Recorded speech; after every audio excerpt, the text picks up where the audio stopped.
রাষ্ট্রপতি পদত্যাগ করছেন কিনা, আইনি প্রক্রিয়া কি পরবর্তী রাষ্ট্রপতি কে করছেন, সবকিছু নিয়ে কাইন্ডলি একটু জানাবেন। আপনি নিজেই বললেন যে এটা একটা গুঞ্জন শোনা যাচ্ছে, তো গুঞ্জন তো গুঞ্জনই, আর এটা যদি ঘটনা হয় সেটা তো আমরাও দেখব।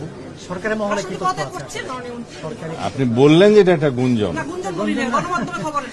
গণমাধ্যমে আসছে, হতে পারে, আপনারা রাষ্ট্রপতিকে জিজ্ঞেস করতে পারেন।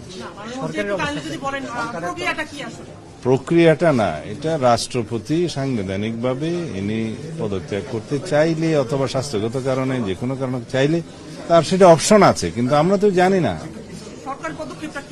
সরকারের কোনো পদক্ষেপ নাই এখানে, সেটা তো সরকারের পক্ষ থেকে তো আর কিছু বলা হচ্ছে না।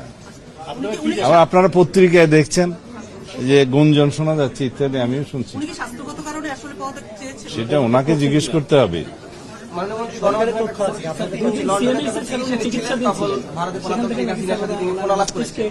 না, উনি চিকিৎসাতে কিছুদিন আগে বিদেশে গিয়েছিলেন, তো চিকিৎসা তো নিতেই পারে।